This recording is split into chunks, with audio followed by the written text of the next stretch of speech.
Hey, what's going on, guys? So today we're talking about an update to the Forbidden and Limited list. That's super exciting and kind of random. I was getting ready. Depending on when you're seeing this, this might not make a whole lot of sense, but I was getting ready to watch the United States versus Wales soccer game because the World Cup's going on, and I was just scrolling through Twitter, minding my own business, and it turns out there's a new ban list. So let's get it rocking and rolling. The Dragon Rulers is still going on. I would assume that this ban list isn't going to be very big. I saw people on Twitter complaining that it wasn't very big, but at the end of the day, like, we just got a ban list like a month and a half ago. So the idea that it was going to be Fairy Tale Snow is still banned. The idea that it was going to be like a big ban list wouldn't really make a whole lot of sense. Max C is still banned. Rodent Totem. Curious. That makes sense though. That makes sense. There's just too many things you could do with this card. It's unfortunate, right? Because I mean, honestly, look at this card, and then this card, and it's got that name there, and then this card, right? Like, and yeah, Electromite's still banned. But also, like, Heavy Metaphors don't have their Pendulum monster because Pendulums are too powerful. Crystons don't have their Link monster because, just Synchro Spam's too powerful. And Lightstorm don't have their Link monster because the card is really, really good in Lightstorm. But it's just better in other decks, unfortunately. And it was one of those cards that you thought, because it was so restrictive on the way to make it, that the effect could be broken. But we see a lot of Link monsters are made like that.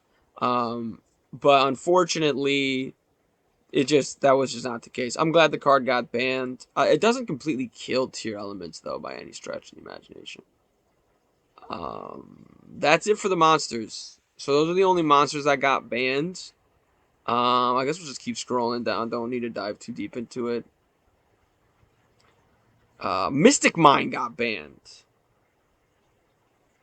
Dang. So I hope you didn't go out and buy, because the market was really interesting around Mystic Mine. So going into because we were talking about it a lot on the Yu-Gi-Oh penny stock market watch, because it was a very popular penny stock.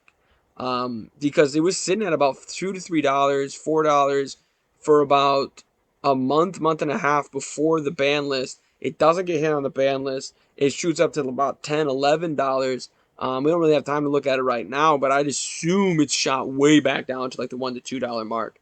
Um, it's just an insanely powerful card. Kaiser Coliseum, right? Um, what's another card that's kind of chicken game? Is like that too. Um, just cards that completely restrict. There's some cards that are limited that are like that too, but they completely restrict the way the game is played. I'm super excited that Mystic Mine got banned. But if they didn't hit tier elements, because tier elements isn't really that great against Mystic Mine. But I think a big issue with Mystic Mine actually wasn't just that it was a super oppressive card that invokes horrendous game states, but it was also that it was being ran everywhere. It was literally being ran everywhere. So Mystic Mine's gone now. And the thing is, like, both of those things that I just said, like, that's why Konami bans cards usually in the TCG. Either it's being ran too much and it is too powerful, or it's too oppressive and creates weird or even just bad game states. Mystic Mine was doing both. So there's that. That is it for the ban section. Sometimes limits can be pretty powerful, so we'll see what the limits are before we fully react to it. The danger stuff's still there. Herald of Orange Light is interesting. I'm just thinking, do you even run the card anymore? At 1? It's pretty sacky at 1. I actually think it's not that bad at 1, but the problem is, it's just it feels like there are better one-ofs to run, but maybe just because there are so many powerful monster effects in the format. That's an interesting nerf though, because the thing with tier elements, the way the deck is designed, you can't run a lot of hand traps because you really need to get maximum value out of your mills, right? You can't run a lot of hand traps because Ash Blossom and Effect Veiler, and that's why we see Effect Veiler is so popular now, because Effect Veiler is a light monster, so you can do different bestial interactions with it, right? But Ash Blossom, Droll and Lockbird, Ghost Sister, shout out Ghost Sister, they're not light or dark monsters, right? So, and Nibiru is interesting. Nibiru is a light monster, but Herald of Orange Light, I'm pretty sure is a light monster, and it's also a fairy, right? So it can pitch one of the Shizu cards. There's a lot of great interactions with that. And even though 3 hand traps doesn't feel like a lot, statistically speaking, you are usually going to see a Herald of Orange Light, and in a 9-round tournament, you are going to see a Herald of Orange Light and another fairy monster in your opening hand. I don't know the exact math, but I know it's at least over like 50, 60, maybe like 65, almost 70% of the time.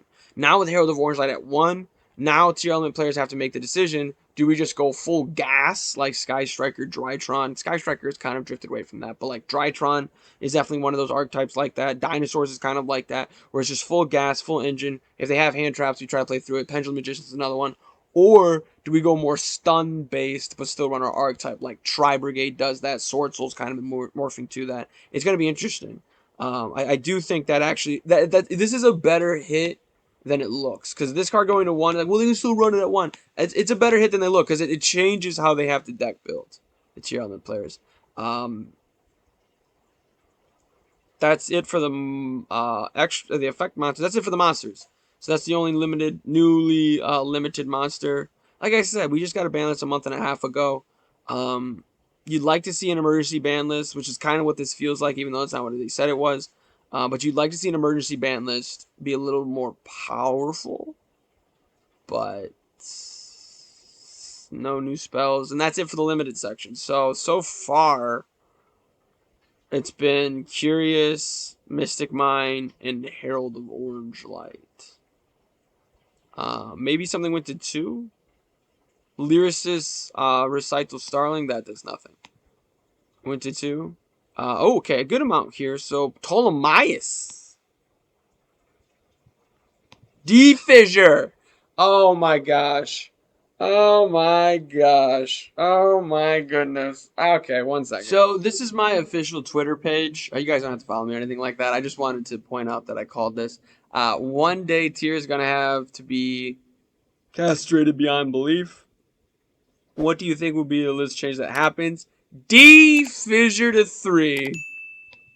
D-Fissure to 3. Fire Formation Tenki and Macrocosmos?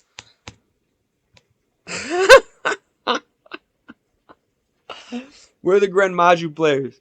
Where are the Grand Maju players at? Let's get it going. Round of applause for Grand Maju players. There are other decks that really like this, like Metaphys. Shout out Metaphys.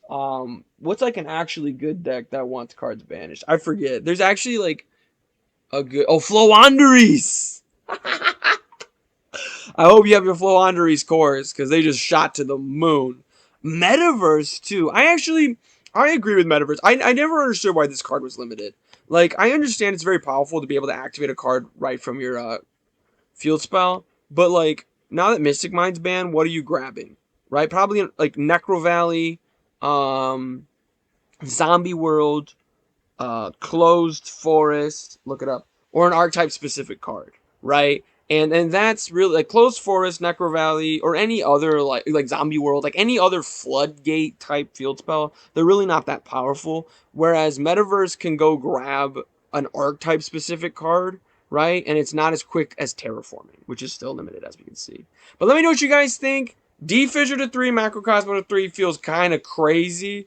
Like I said, Flowanderies players rejoice. There's a lot of other decks that can play under that too. Hashtag Grand Maju Tier 0 confirmed.